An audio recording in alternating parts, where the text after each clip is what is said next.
Hello there, it's Oscar here from UKSIF. Welcome to this latest edition of the UKSIF Leadership Podcast.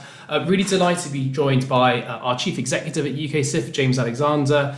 We'll be discussing the FCA's policy statement released today on the UK's approach to the sustainability disclosure requirements and investment labelling regime. It's fair to say this is something that the industry and other groups have been long awaiting for quite some time. This all really aims to build trust among UK retail investors and enhance their confidence in the UK's sustainable investment market today, looking to address the risks of greenwashing in the marketplace. James, thanks so much for joining me for the conversation today. Conscious that the policy statement is hot off the press, and we've only had a little bit of time to analyse some of the main takeaways from today's policy statements from the FCA. I suppose before we get into that, it'd be great to hear your thoughts, James, on how have we got to this point in terms of today's policy statement, and what are some of the things that UKSIF has been feeding into the regulator in advance of today's statement? Well, thanks, Oscar. I mean, this is a pretty exciting day, I think, for us. We've been waiting for this for a very long time now, and finally we can get to the place where we're going to stop having to ask the FCA every 5 minutes what's happening with this system, and can get on with moving forwards with supporting our members to implement some of the changes that are proposed here. So to kind of get to the start of this, I think we have to cast our minds all the way back to COP26 in Glasgow. That was when the regime was first put out there. The proposal to have a fund labelling system for the UK. The idea around this is about tackling greenwashing, building investor confidence, and supporting the whole industry, building credibility in the industry about what we're talking about. I think when it comes to labelling or describing a fund as sustainable. So over the last few years, we've been part of the DLAG. This industry loves a 4-letter acronym, doesn't it? So the DLAG, the Disclosures and Labels Advisory Group, and we have been working with the FCA, answering some really important questions about how such a regime might operate, ranging from extremely fundamental questions like should we just follow the route of the EU and go down the SDR through to how do we actually do this in more intricate details, and then of course about a year ago that the final or the kind of draft was put out to consultation. We alongside a number of others put forward responses. In fact, I think it was one of the FCA's biggest consultations ever. More than 200 organisations participated in that consultation. We had in fact 200 members feeding into our consultation response, which led to us having a lot of conversations with officials from the FCA who have worked really hard actually on this regime and making sure that not only is it a regime that's actually going to achieve its objectives, particularly consumer protection, but also that it's actually workable for the industry. And we're really pleased to have a close relationship with the FCA, but also really proud as UKSIF to have got to this point. We've worked really hard on this, and we're excited with where it's got to. That's great. Thanks so much, James, for kicking us off and reminding us of the kind of very long process that it's taken over the last 2 years, as you said, since the UK's hosting of COP26 to get us to this point of the policy statement. I'm sure listeners will be keen for us to dive straight into what came out of the policy statement. And it'd be great to hear your thoughts, James, on what are some of the main changes to note from the consultation paper phase to the policy statement. Yeah, so there's I think the first thing to say is that the fundamentals of this regime are roughly the same as what was originally put forward. But what's really good to see is that the FCA has taken on board feedback that we've given, along with others, to make a regime and system that's workable. So what have we seen? So I think the first thing that's going to make a lot of people happy are changes to the as proposed. There were 3 different fund categories: focus, improvers, and impact. And there is now, based on feedback from us and others, going to be a 4th category. And that category is called sustainability mixed goals. And it's the idea is it's for funds that are funds of funds that are capturing multiple of the sustainable funds. I should say they're no longer called sustainable funds, they're called sustainability funds. So we have sustainability impact, sustainability focus, sustainability improver, and sustainability mixed goals. So we're all going to get used to this set of fund criteria over the next few months. So that's one of the major pieces of change, and we're really pleased to see that. In terms of marketing rules, the FCA's updated that and talked about allowing the use of most sustainability-related terms in marketing materials for non-labelled funds, subject to certain disclosures. But I think one of the most important disclosures for non-labelled funds that want to use sustainability terms is that they will have to say that they are not labelled, and that's going to have to be something quite high up in the fund description. Not only saying that they're not a sustainability labelled fund, but also why not. And that's, I think, going to be a really interesting thing to see how the market responds to that. We had an additional concern about this piece previously about unexpected disclosures. That's now been removed altogether from the rules. Previously it was something about if something might have been surprising to a regular retail investor, then it was an unexpected disclosure, but that was so subjective, that could mean anything to anybody. And so that's been amended. Instead, there will need to be disclosures of assets that are held for reasons other than to pursue the sustainability objective, and also an explanation of why these are held. So again, there is a really interesting question there about disclosing what to disclose and how to do that. We talked before about do no significant harm. This is something that's quite core to some of the EU's work and the EU Green Taxonomy. There's still no do no significant harm principle in the rules, but there's an indication that a rule will be introduced requiring funds to disclose if the pursuit of a positive sustainability outcome may result in negative environmental or social outcomes elsewhere. So it's about not necessarily doing no significant harm, but it's about being aware of whether you are doing harm and disclosing that. And then retail investors can make up their own mind on how they will deal with that. There's also, previously there was a concern about primary and secondary channels for promoting sustainability outcomes, and the FCA has just said, no, we don't. This has become a red herring. We don't need to think about this, and that's no longer part of the final rule. So there's no mention of primary or secondary channels, and I think that's important. And then finally, the general qualifying criteria. So there was this previously. The sustainable focus funds, 70% of what's in the assets in that fund needed to align with the qualifying criteria. That's now being extended to all the funds. Yep. So actually for all of the 4 fund labels, it's now a 70% minimum threshold, which I think, again, is interesting. There's some additional changes around stewardship and sustainability. I mean, Oscar, what have I missed out? Yeah, sure. So I think you've covered many of the notable changes, James, in terms of, as you say, changes to the operation of the marketing rules, this accommodation for multi-asset funds and blended strategies in the form of the fourth labelling category, and changes to the operation of the unexpected disclosures. And as you said, I think this reflects a number of issues that we raised in our response to the consultation earlier this year, and also with our members. I think it's also perhaps worth dwelling on things that have perhaps changed a little bit, but fundamentally haven't altered that much. And I think we see a lot of a case of continuity in terms of the approach to disclosure requirements in the FCA's policy statement. So that's something that we see in regards to the consumer-facing disclosures. This is this idea that for all funds, regardless of sustainability claims, a very high-level 2-page fact sheet will be in place for consumers, outlining some of the kind of key areas of interest for most retail investors, whether that's the investment policy and strategy of the fund, whether that's the fund's sustainability objective, and relevant core metrics and KPIs. So very much seeing a lot of the aspects from those really positive consumer-facing disclosures retained from the consultation paper phase onwards into the policy statement. And we're really pleased to see that. We know retail investors continue to have a lack of understanding of how they can access opportunities in the rapidly evolving sustainable investing market in the UK. So we're hopeful that this consumer-facing disclosures piece will really assist in improving this group's understanding of their investments. I think there is also a case of evolution in terms of some of the disclosure requirements at the product level. From an initial glance of the policy statement, there doesn't seem to have been too many substantial amends in our view since the consultation paper.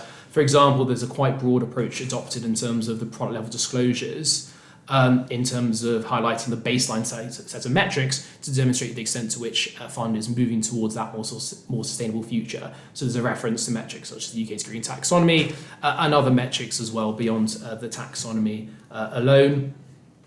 And I think there is also some continuity, third of all, in terms of the entity level disclosures that are a really important part of the regime, but sometimes get less attention, so to speak, compared to the requirements around the investment labels. In terms of the entity level disclosures, we will need to see The FCA has said that these disclosures will be made annually in a sustainability entity level report. A lot of that will be leveraging existing TCFD aligned reporting.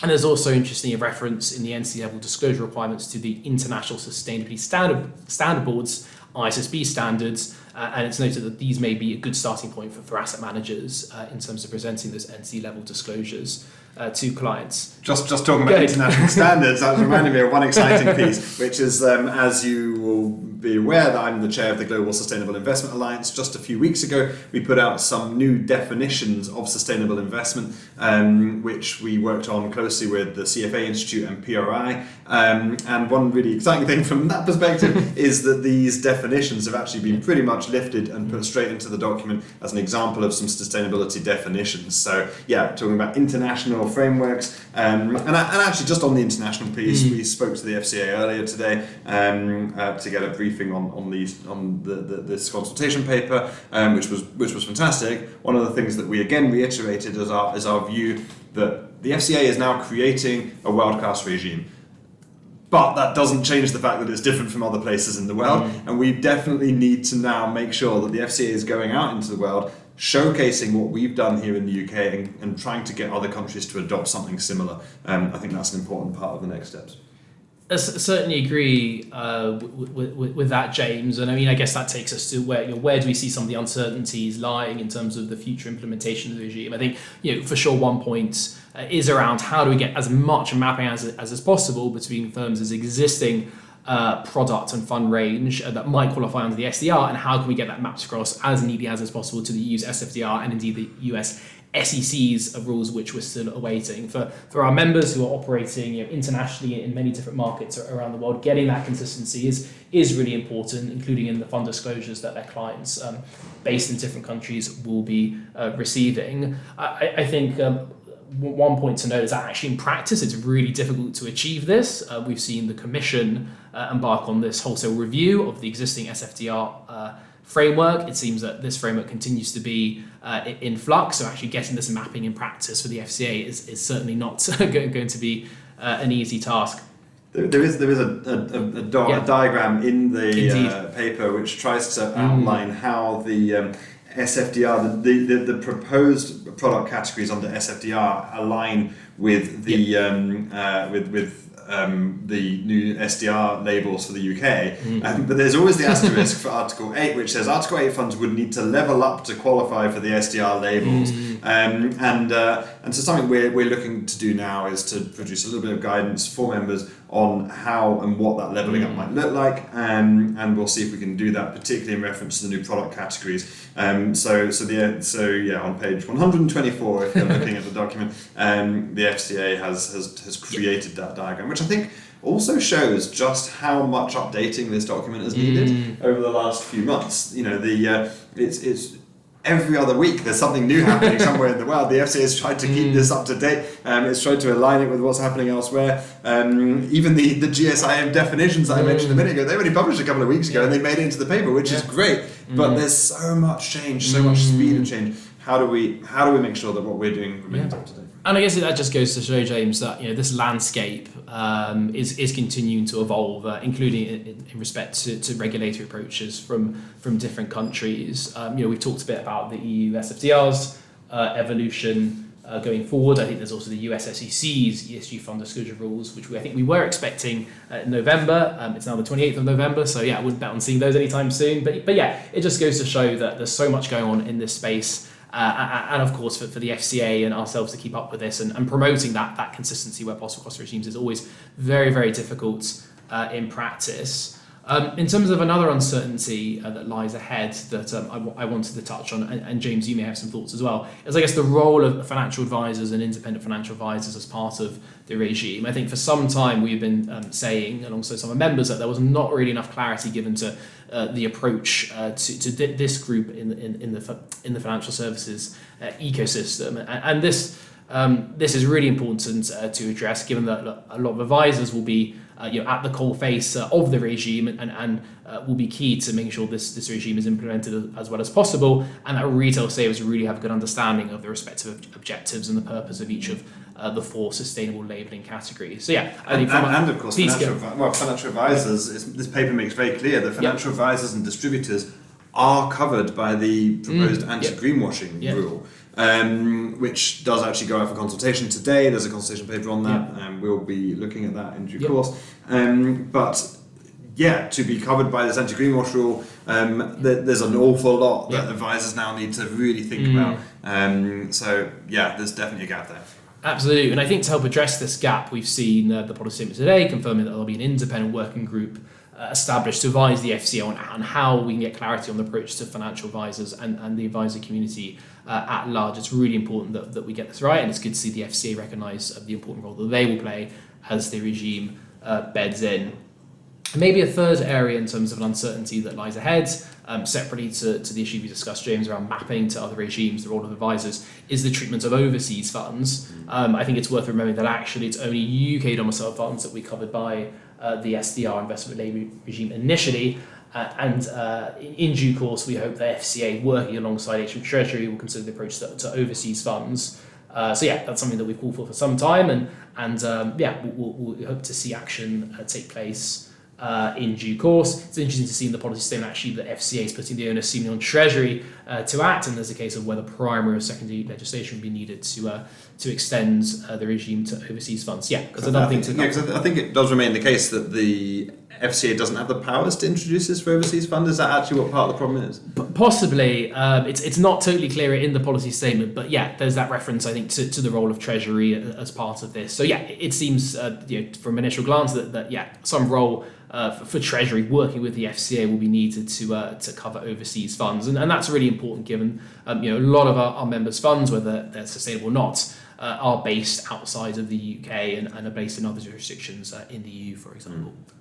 I think one other area of future development is on pension funds and institutional investors. The paper recognises this. It says in the medium term we'll consider extending the regime to pension products as we recognise that the potential harms we're seeking to address with this regime may also arise with these products. And that links to communication that we get from our pension fund members who say they're really, really interested in these labels, partly because they get, their end customer, I suppose, is ultimately a kind of retail investor saving for their pension. So we have got quite a lot of intelligence from our pension fund members that we think that there could be anywhere up to 20% of pension funds looking to invest in sustainably labelled products. And then, of course, that links again to some of our Good Money Week research that we've done that suggests that we think that there's potentially 40% of people that are interested in reflecting their values in their investments. And so we did some opinion polling on that recently, and people said 40% of people said independently that they would like to see their values on human rights, on working conditions, on climate change, and also on nature and biodiversity reflected in their investment decisions. And we see campaigns like Make My Money Matter doing a lot of work. In fact, new video from them released today, which is a really good one, Olivia Coleman in there, and raising awareness amongst the general public about the fact that the pension fund is invested, where it is, what impact that can have, both positive or negative. And we know that there's a growing number of people that are interested in seeing how their pension is invested. And I think these labels could very neatly apply to pension funds. Great, thanks very much, James. Just before we move on, I'm conscious that there's a few other quick changes that have been just little things that are across the document that I just want to flag. So, for example, on impact, we've been, one of the core questions on impact is, can this be primary markets and secondary markets? And the FCA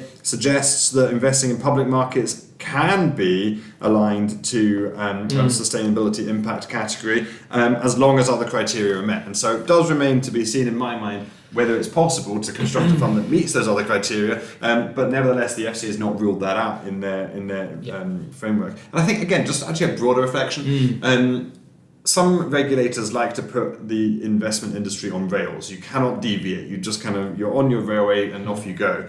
I feel like what the FCA is doing here is more kind of putting a fence around a field, and you can kind of play in that field and do what you do. And I think that's a really nice approach from the FCA to how to take this forward. So, for example, some of the other changes kind of linked to that. So, on credible data, for example, in the sustainability focus funds, the FCA is basically saying you can get what data you like, but it has to be a robust, evidence-based standard that is an absolute measure of sustainability. Again, it's up to you what data that is. And in fact, the word credible has now been removed from the requirement for data.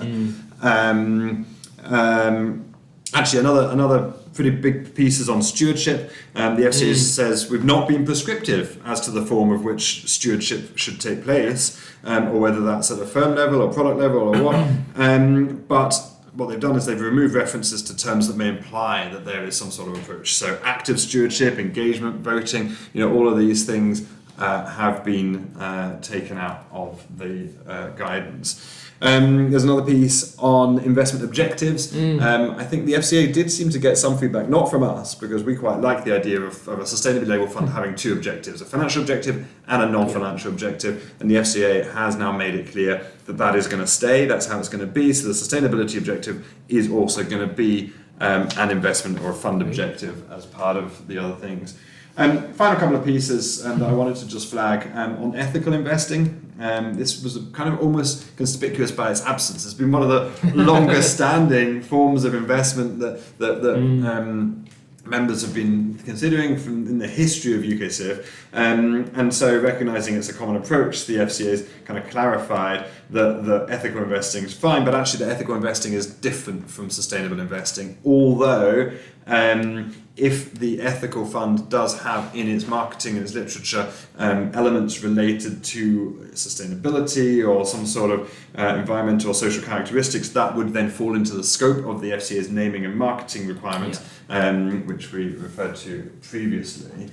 And then finally, for those of you that have different investing styles and frameworks, the FCA does include some guidance on thematic investing. This might be difficult for people to hear that are involved in sustainable thematic investing, but the FCA has removed the option for a product to qualify for a sustainability focus label on the basis alone that 70% of its assets align with a sustainability theme.